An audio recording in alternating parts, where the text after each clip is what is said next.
This is the second in a series of short video clips on how to train the restrained recall. If you missed the first week's video, you can go to my streaming video page on my website and watch it. In the first video, we discussed the basic concepts of the restrained recall and how a restrained recall is so valuable in training. We talked about the role of the helper, and we watched Stephanie do her first restrained recalls with her young dog. In this video, we're going to discuss the timing of when to release the dog, how far the dog's owner should run, and what rewards we should use once the dog gets to us.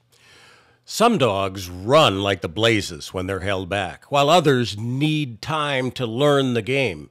You won't really know what your dog does until you try this.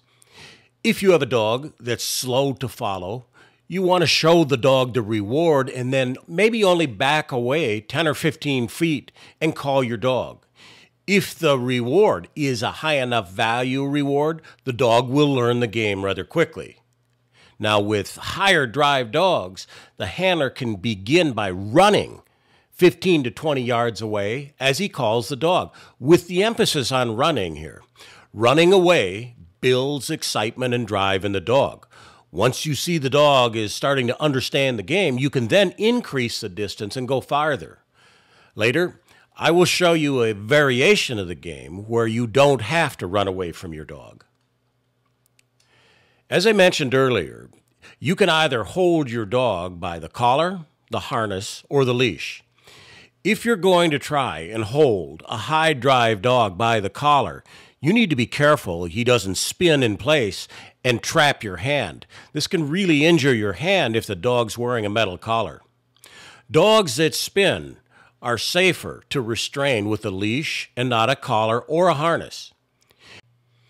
If you watch Ira here, you can see where she almost gets my hand trapped.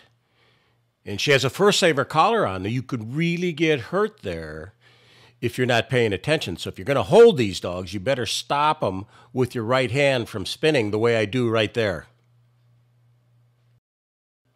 If you don't have someone that can help you restrain your dog doing these restrained recalls, take a long line and wrap it around a tree or a post. Make sure you have the line clipped to the flat collar on your dog, and then as you back away, you can let go of your end of the line and the dog can run to you. The timing of the dog's release is determined by the drive of the dog and the goal of the training. Most of the time, trainers have a signal worked out with their helper to let them know when they want their dog released. This can either be a recall command like come, or it can be when you call the dog's name. When the helper hears the signal, he releases the dog. The timing of the release is important. Release too soon and your dog may not be high enough in drive. Wait too long and you miss the moment. One thing is for sure, you will always want to release the dog when he's looking and focused in on his owner. If a dog is looking somewhere else, then his mind is not on the game and the results will not be effective. With those soft dogs, the ones that you need to back away from, the dog may only verbalize a little or pull a little towards his owner before he is released. These kinds of dogs need the biggest party and the highest value rewards when they get to their owner. Hopefully, with experience and time, their drive will increase. High drive dogs with strong pack drive, those that really want to be with their handler, can initially be held back longer. These dogs go crazy the further away their owners get, especially when the trainer's trying to excite their dog as he moves away. You'll know you're doing the correct thing when your dog shoots to the handler like a bullet when he's released. I'd like to talk about rewards for a minute and rewarding your dog. In my experience, dogs with good prey drive will come faster when the reward is a high-value prey item. So for these dogs, a tug toy of some kind is usually the best choice for a reward. Tossing a ball for the reward is not a good idea. This teaches the dog that the reward is thrown away from the handler, and the dogs will begin to anticipate this and run past the handler. Our goal is to teach the dog to come to the trainer, not run away from him or her. We encourage people to train their dogs with markers. This can be incorporated into the restrained recall by marking the dog with a yes as he comes to you. But this needs to be done before the reward is produced.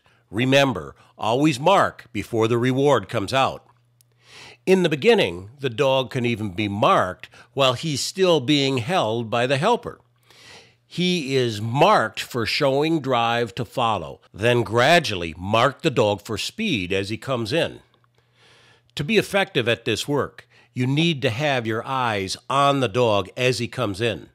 That's the only way you can mark the proper moment. It's the only way the reward can be produced at the right time. We want to mark and then deliver the reward or present the reward 3 to 5 feet before the dog gets to the trainer. This draws the dog into you and stops him from learning to blow past you.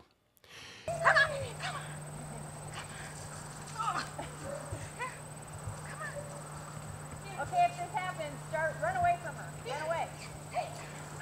There you go. Get her playing. There you go. Good. If a dog does go by you, the trainer should turn and run away from his dog. This will serve to draw the dog back to him. The trainer needs to be quicker with the reward to stop this from happening the next time. So timing of the reward delivery is critical. That's why the trainer needs to keep his eyes on his dog. This brings us to the end of this week's training video. Next week, we're going to cover food rewards with restrained recalls, adding distractions to restrained recalls, and linking other behaviors to the recall.